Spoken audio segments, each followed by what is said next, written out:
And we're back live on KBLP with the Book Corner with Denise Harris.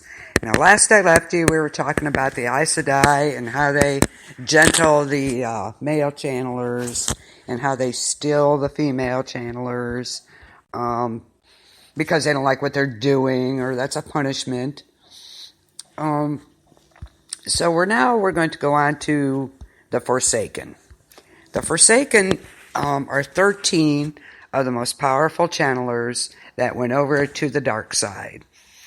In the Age of Legends, they often commanded the armies of the shadow in the battles against the light. They were all sealed in a place they called Shayal Ghul. The location during Lews Therin Telemon's sealing of the prison, where they did not age for over 3,000 years due to its warping of the time, save those very close to the surface. They were each among the strongest channelers of their time, with Ishmael the strongest, being rumored to equal Lews Therin in power.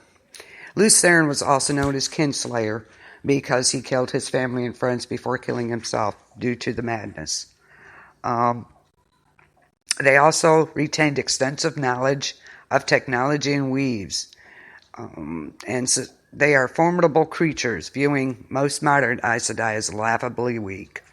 In competition with each for the Dark One's favor, the Forsaken distrust and fight against each other, and refer to themselves as the Chosen. And each one thinks they're the Chosen One by the Dark One, and they curry favors to get his attention. I won't go through their names because some of them are difficult to pronounce, but you won't remember them anyway. But all the Forsaken are widely feared, with their names being used to scare children into being good. Not all the powers in the Wheel of Time are related to the One Power or the ability to channel. Some people have the ability to interpret dreams or predict the future, which is known as dreaming. Others can predict the future through waking visions, foretelling. Some can perceive auras with symbolic value, and others can communicate telepathically.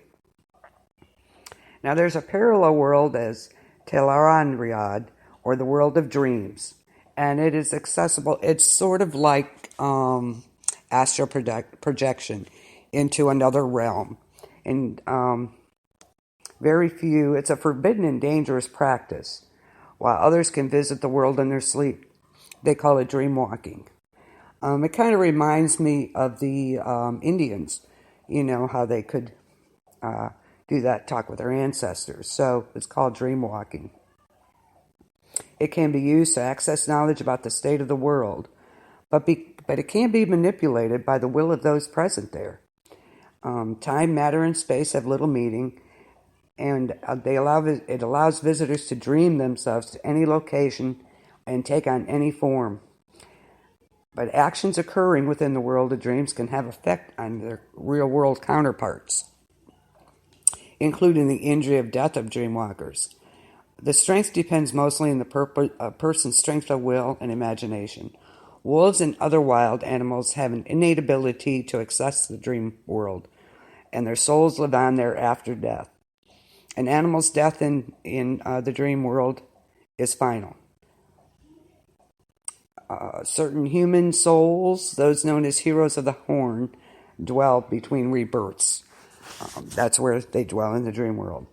And occasionally those who are merely asleep inadvertently cross over for brief seconds at a time. While unintentional, such crossovers entail great risk, as imagination becomes reality in the world of dreams, and a person's nightmares manifest as easily as pleasant dreams.